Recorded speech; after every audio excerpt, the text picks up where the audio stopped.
On today's World Insight with Tian Wei, a time to reach out. Top Chinese and U.S. officials resume a dialogue. A much-needed icebreaker. And China rolls out a red carpet for the Cuban president.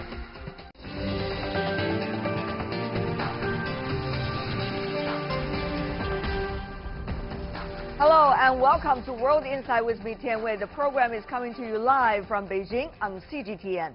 China and the U.S. will hold a top-level diplomatic and security dialogue in Washington on Friday after repeated delays.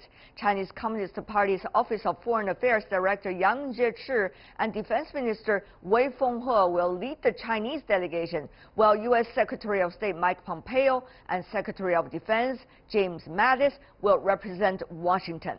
While the primary focus will be on diplomatic and security ties, discussions on restoring bilateral trade relations also expected. Before we start our discussion, take a look.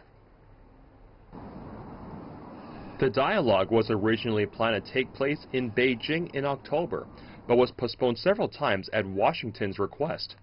Recently, there were signs of a pause in strained relations between China and the U.S. In a recent meeting with former U.S. Secretary of State Henry Kissinger, Chinese President Xi Jinping remained optimistic when he talked about rekindling ties. The China-U.S. relationship has experienced turbulence and difficulties, but it has kept moving forward in the right direction. Meanwhile, in his first media conference since the midterm elections, U.S. President Donald Trump said he wished to improve relations with China. President Xi and I have agreed to meet at the G20. We'll be having dinner. We'll be discussing it. But I think a very good deal will be made with China. On November 1st, President Xi and Mr. Trump had a telephone conversation. After the exchange, the U.S. President tweeted he had a long and very good conversation with President Xi, and that discussions on trade are moving along nicely.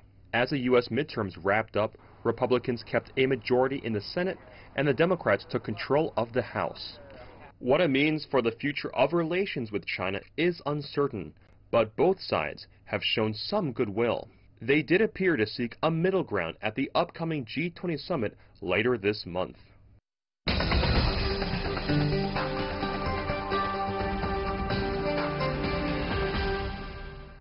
For more on the U.S.-China diplomatic security dialogue, we are joined in Beijing studio Zhang Junshe, senior captain who is the vice president of China's Naval Research Institute.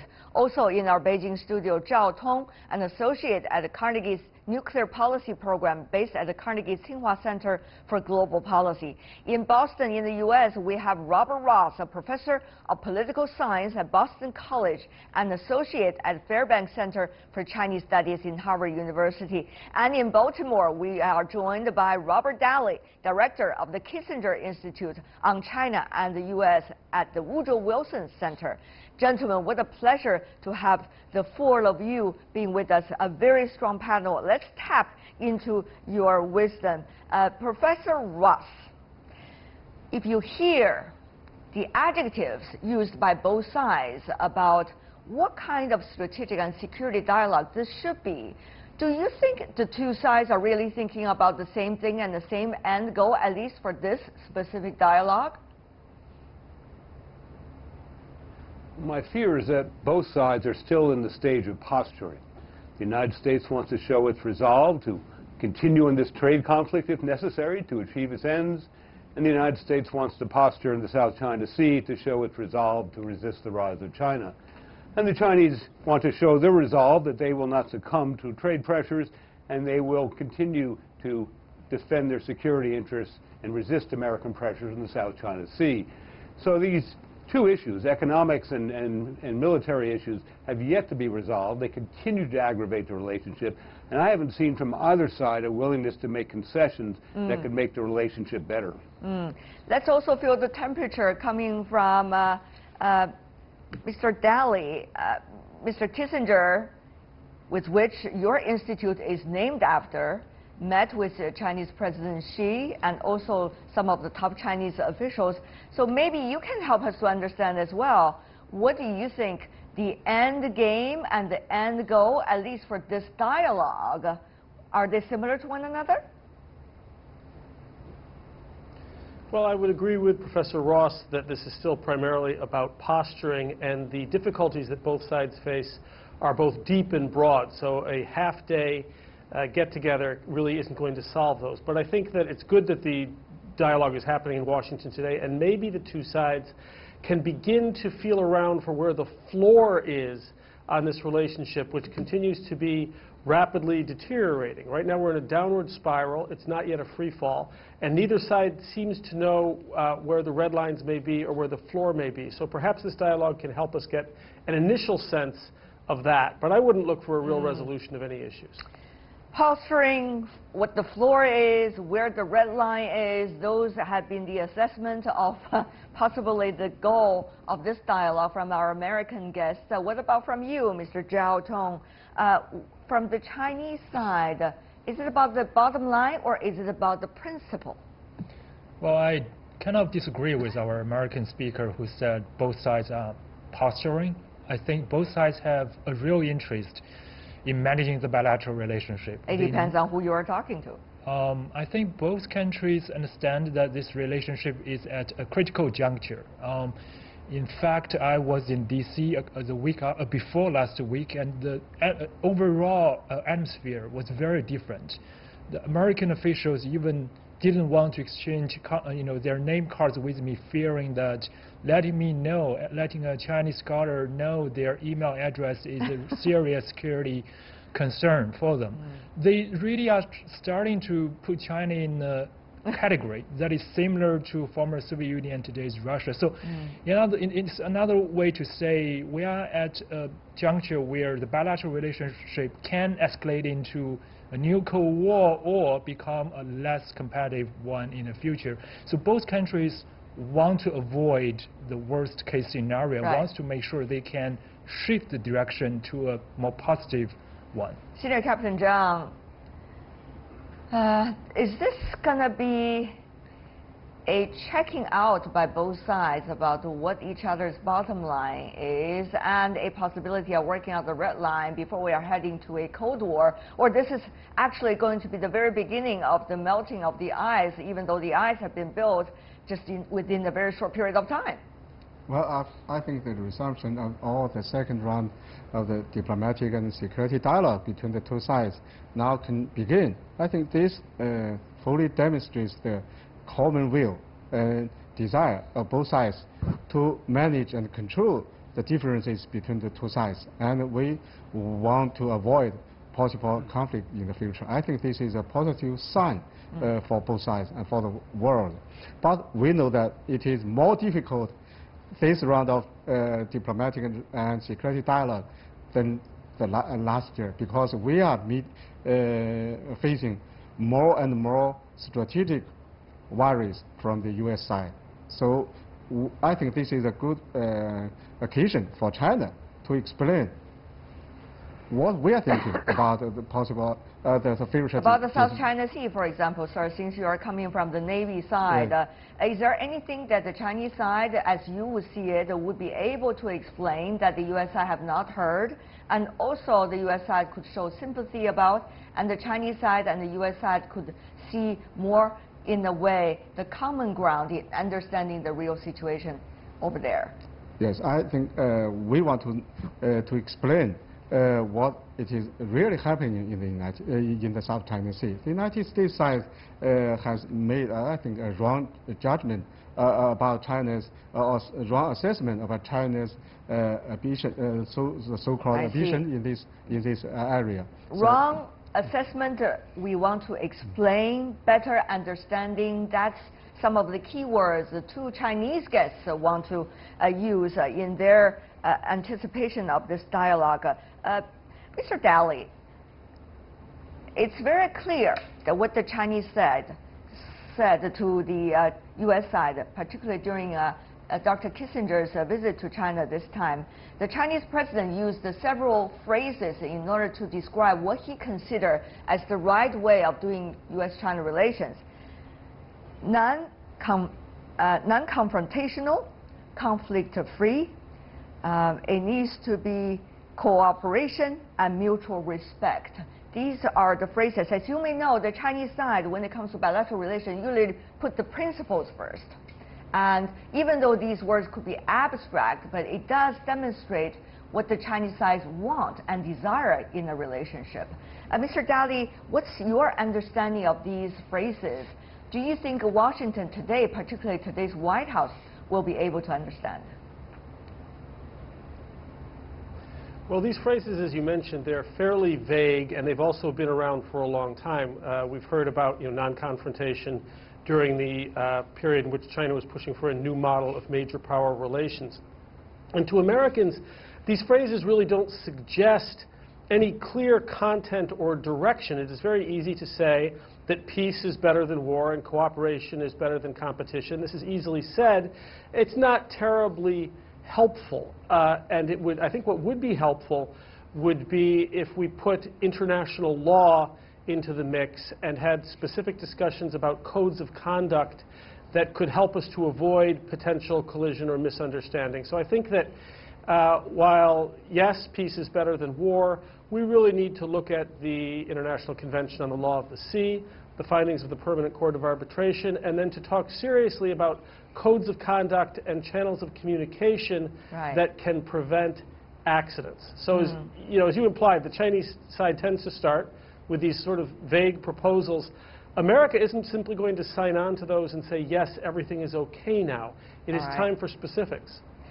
However, I have to say the Americans also give some adjectives. For example, the U.S. ambassador to China, when he was speaking at the State Department on Thursday, did give several adjectives as well. Constructive, result-oriented.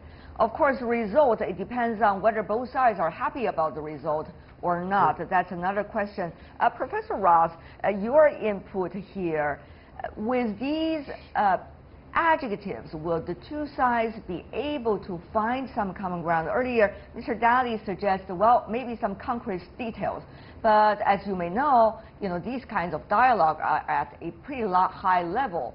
Finding details, you have to work it out through different levels of the bureaucrats in order to reach something and to even have the state leaders to sign on to it. So, Professor Ross, what do you think? Will this dialogue be able to help us have better interpretation of these adjectives coming from both sides?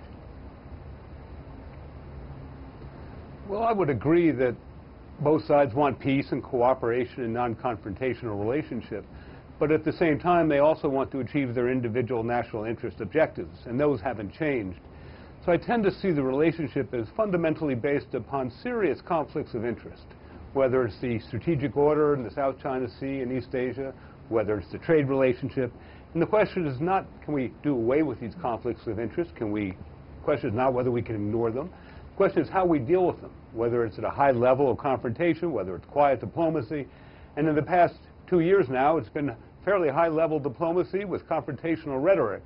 And I think both sides might do better if we could level it down a bit, tone it down, have some quiet diplomacy, so that we don't contribute to escalated conflict simply by rhetoric, and we can manage the relationship at sea or manage the relationship in trade through quiet negotiations that would be far more constructive than shouting across the Pacific Ocean. Right.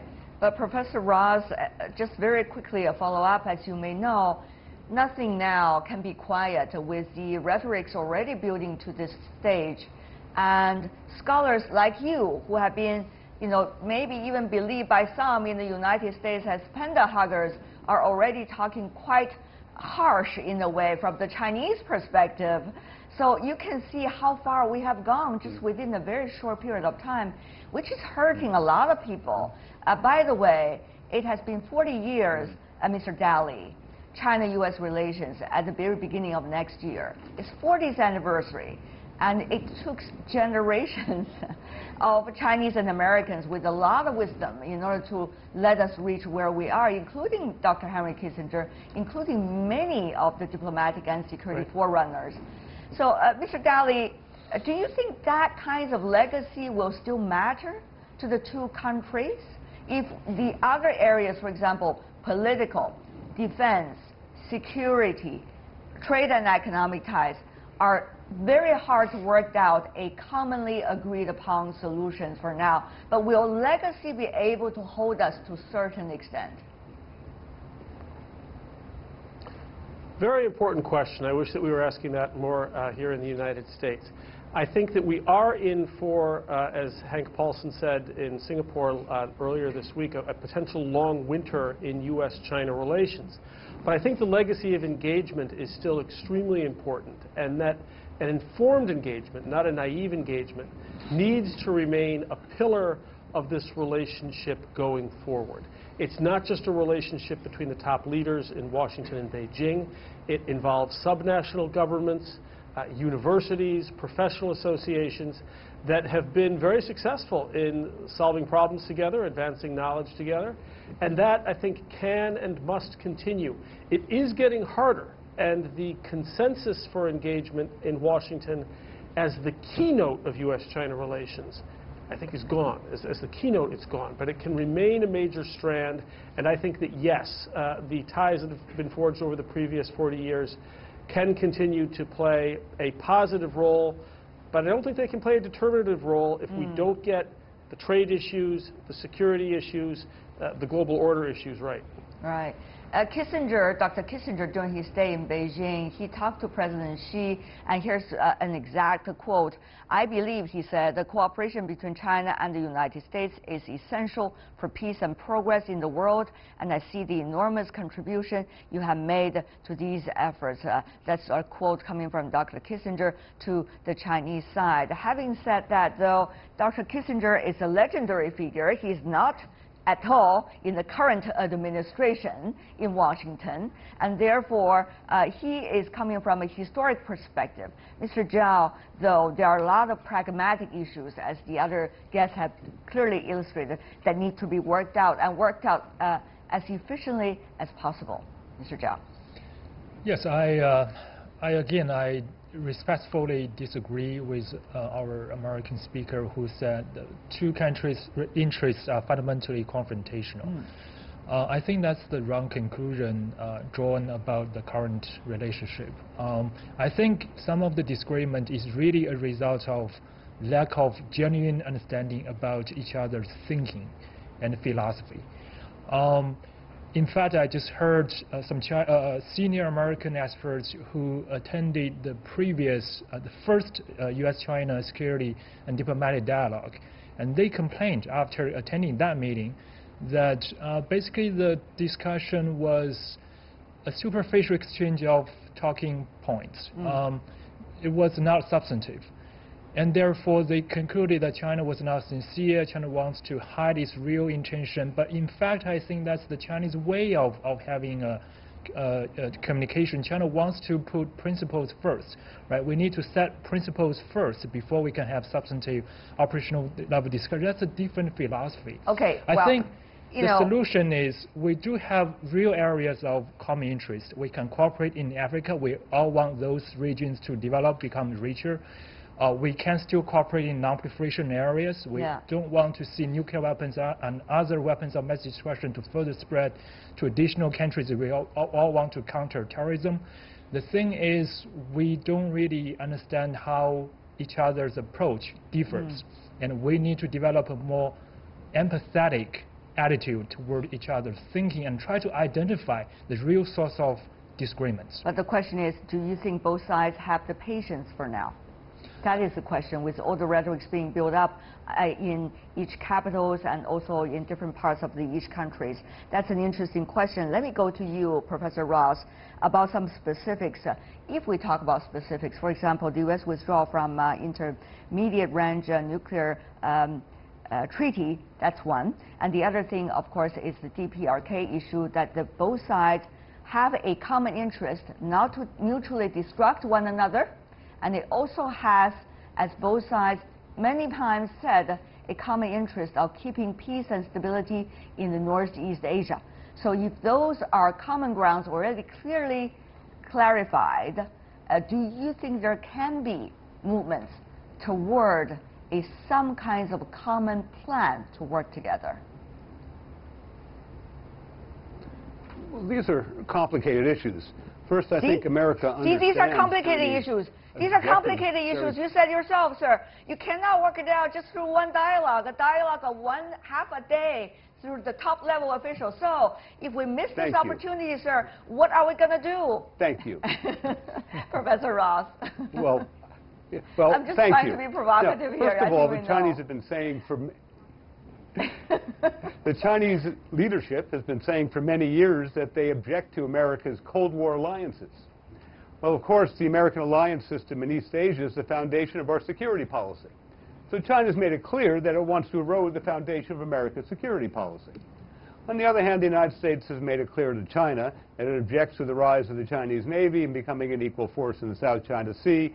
The United States has made clear that it wants to maintain dominance in the South China Sea. These are fundamental conflicts of interest that are not easily resolved. In that context, however, I would also agree that maintaining engagement is critical. So we've seen some American universities protest recent Chinese policies by pulling out of China. I would hope that that would not become a trend. Intellectual exchanges are critical to maintaining a foundation of dialogue, of cooperation across a wide variety of areas, even as we have conflict elsewhere. Now, you mentioned the intermediate-range ballistic missile issue. Of course, this is a concern because these missiles that China is building are targeting American capabilities in East Asia. And so America has their concerns, and it's not clear what China's objectives are, for example, in having a missile that can reach Guam. Right. And so America is naturally concerned. On the Korean Peninsula, we have differences. The Chinese are clearly supporting South Korea's efforts to improve relations with North Korea, where America seems to be less supportive, more resistant to the pace of change between South Korea and North Korea. Now, we all have an interest in denuclearization. However, I also feel that this is it's a little too late for that now. And now America, South Korea, China needs to deal with the reality that North Korea is a nuclear power, and America seems to be lagging in this respect. Right. Very quickly respond before we go to Senior Captain Zhang. Right. Well, on the issue of INF treaty, intermediate-range missiles, China developed such missiles in order to deter American military intervention near China's coast. Okay. And the U.S. wants to develop similar capabilities because it feels its forward-based military assets in this region are increasingly threatened. So both countries are, in fact, defense-oriented. They're not driven by offensive expansionist intentions. So if the U.S. withdraws and then deploys such missiles, China will for sure respond by developing even more and deploying even more such missiles. The result is a very expensive arms race. Okay. So I think the key is to answer your question. We have to have this patience to clarify our intentions in order to avoid the dire consequences. And therefore, there has to be intention from both sides to understand and also go deeper so that what other side said can be further thought about by one party, and therefore trust can be built. Having said that, though, Senior Captain Zhang, I need to let you respond as well very quickly from your side. Can the military be a confidence builder, or rather the other way around? I think the militaries can be a confident building partner during the dialogue. But I think, to be frank, that this round of friction between China and the United States are mainly caused by the U.S. Misunderstanding of China's policy, China's strategy. Okay, let me go to you, Mr. Daly.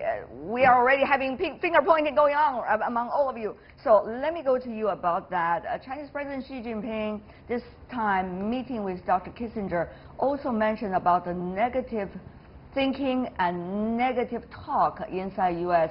about China recent months, and he said it has to be paid attention to. Sir, what do you make of these kinds of atmosphere, ambience about one another in terms of relations? And what would that mean for policymakers? I mean, real policymakers, not those shouting out at TVs every day, not our program, of course. Well, first I would point out that the negative comments are mutual. There is as much of this in Beijing as in Washington, but in America it tends to be much more in the public sphere because of a very different culture. And then, of course, we have a president who is particularly direct. That's probably a fairly safe way to put it. But yes, we hear that the rhetoric from the American side is strong, but the negativity is equally strong on the Chinese side. And I think that there is something to the American position, the Trump administration position, that a lot of what it's doing is reactive, is catching up to broad strategic decisions that were made in China years ago. China's diplomatic rhetoric, public rhetoric, is much more moderated, more polite. But I think that it's mutual and that it's important to recognize this. This is not something that America has done to China. This is a long-term, historical, structural series of issues that we would be having to face no matter who is in charge in Washington or Beijing. I think it's important to point that out. All right. There's a lot to talk about, at least for that specific dialogue, gentlemen. I hope that the four of you and many of you will come to my program as frequently as possible to have the real views shared and insights discussed. That's at least what we can do together. Thank you so much for the four of you for joining us. Zhang Junshe, Zhao Tong, Robert Ross, Robert Daly, really appreciate it. Thank you so much, the four of you, for being with us. Stay with us here on World Insight, still to come on the program. China rolls out the red carpet for the Cuban president. How can China and Cuba step up relations? The answers from the chief editor of Cuba's Latina Presa right after this break. Welcome back. You're watching World Insight. I'm Tian Wei. The program is coming to you Monday to Friday on CGTN.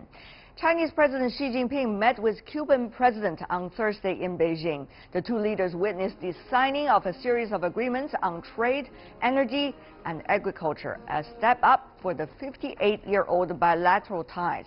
China welcomed Cuba's willingness to take part in China's Belt and Road Initiative. Before he arrived in Beijing, Cuban President was at the first China International Import Expo in Shanghai, where Chinese visitors showed interest in the long history of high-quality Cuban cigars. China has become Cuba's second-largest trading partner, and Cuba is China's largest trading partner in the Caribbean. Earlier, on the sidelines of the CIIE, I discussed the burgeoning ties between China and Cuba in this new era.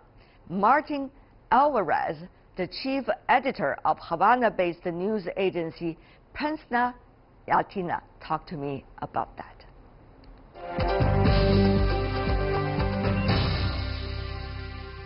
What can people expect from the pavilion? Cuba, the current state of balance of Cuban trade is we import 81% of goods and merchandises, and we only export 19%. So there's a big gap.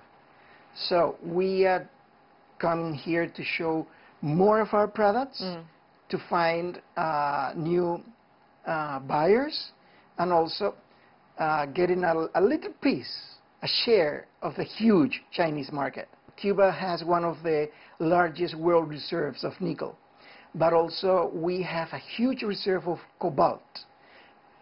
If you look into the future, as the fossil fuels will decline,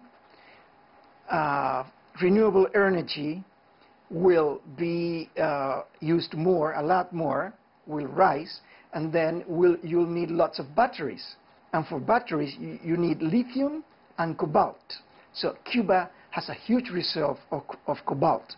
So that is a mineral that Cuba might look into exporting within a few years. How are you looking at exporting for the current Cuban economy? We understand the Cuban economy has been facing severe embargo coming from the United States and some of the other Western countries. This year, 3 months ago, 80 international banks suspended financial relations with Cuba, out of fear of the U.S. sanctions.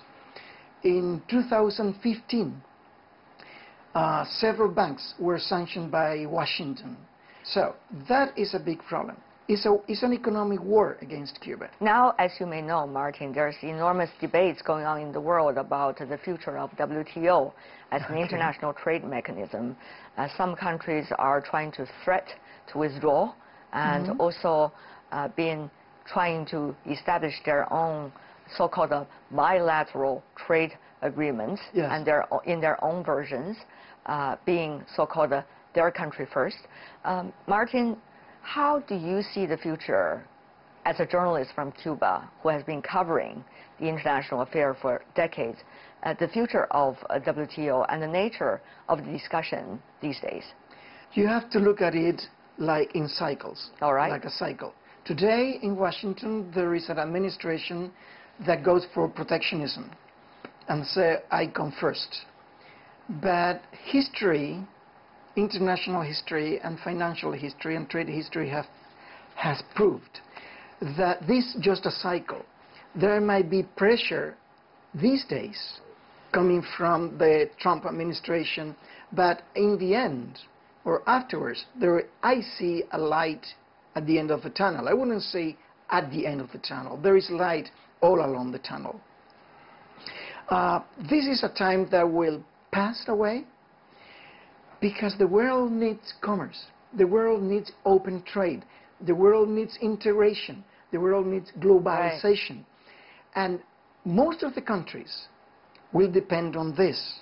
And the US, even having this restrictive policy nowadays, also needs the world, just like the world needs the US.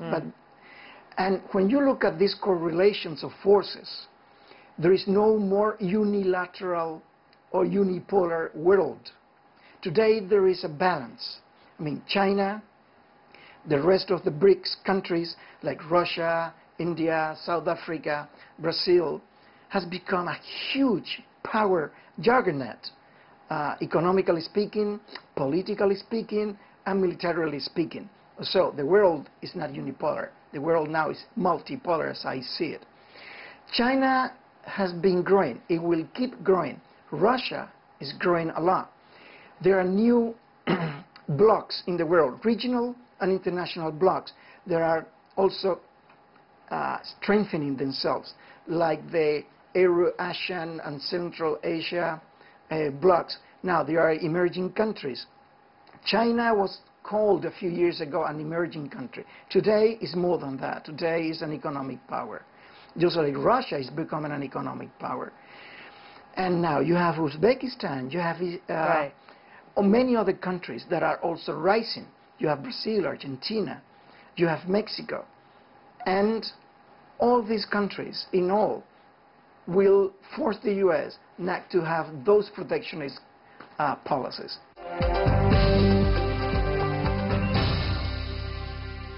What's going to happen in the next few months and probably 1 year or two, for example, between China and the United States? As a Cuban journalist who has been traveling to China for the very first time, but certainly covering the United States for decades, how do you see the nature of this trade war? What does it mean for Cuba and Cuba's opportunity interaction with China, the US? China holds most of the US foreign debt. Everything the US might do against China must also measure and assess how much damage the US will be doing to itself. So the government must balance this and measure this, because US business sectors and many branches of business and industries and manufacture and services might be also affected. There are already companies that are leaving the US. For instance, a very famous company known around the world, the Harley-Davidson motorcycle. They said goodbye and went to Europe to do the business. So it left the US.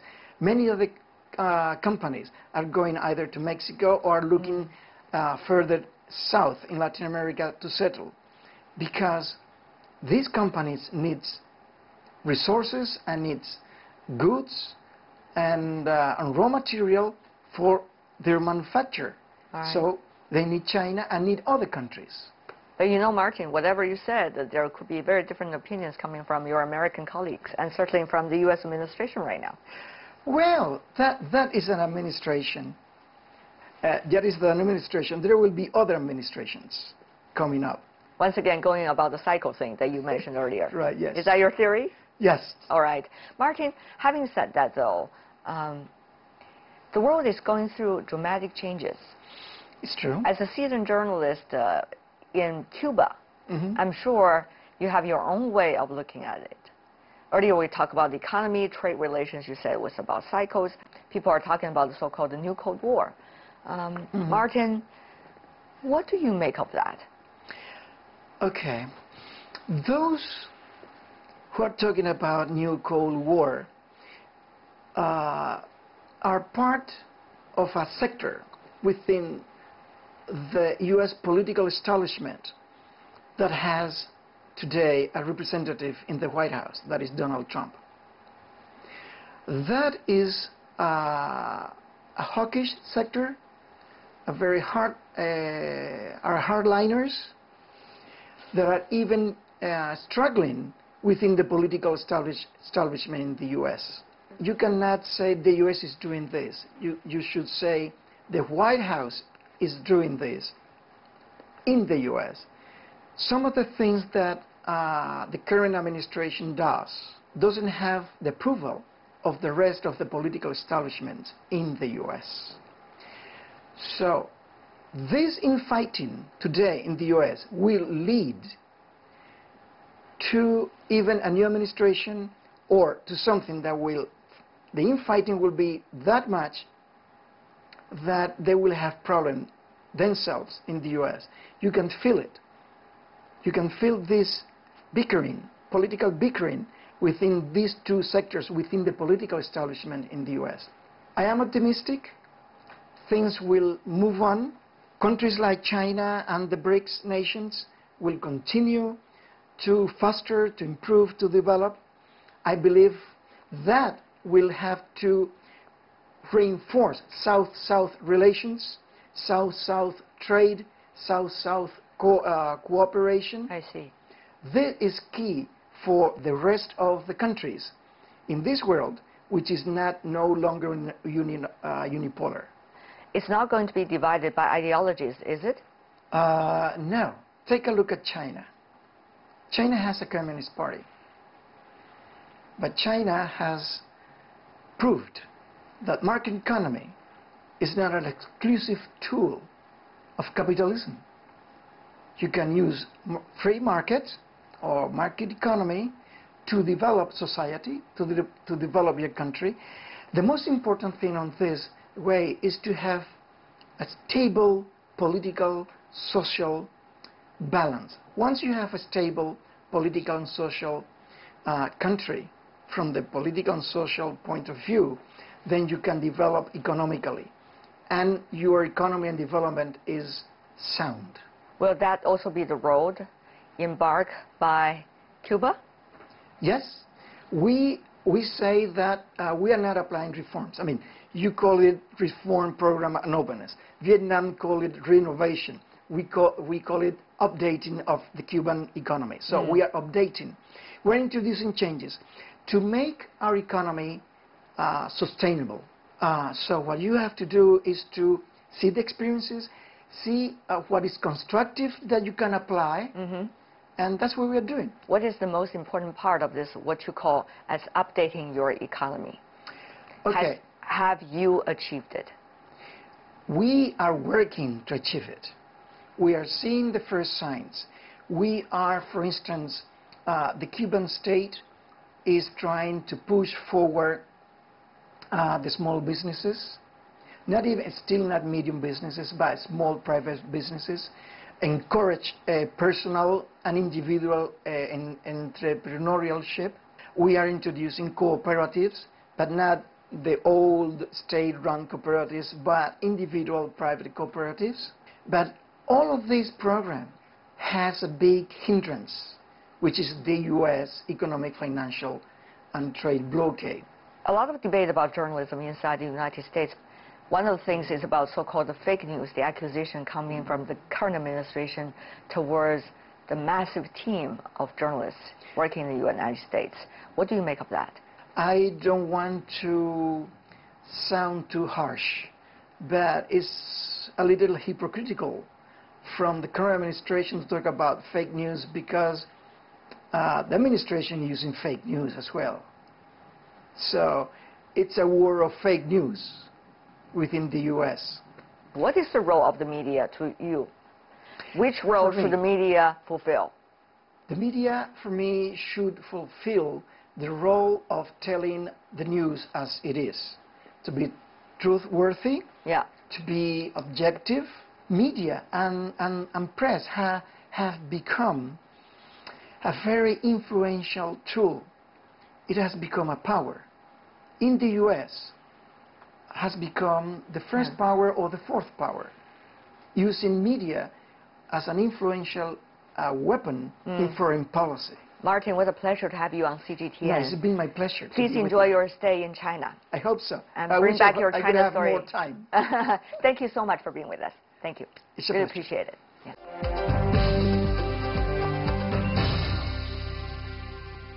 That's our conversation with the chief editor of a Cuban news wire service.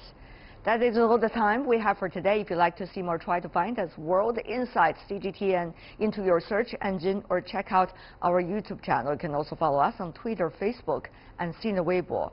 From Mi Tianwei and everyone on the World Insight team, thanks for watching, and tune in again next time for insights across China and around the world. Good night.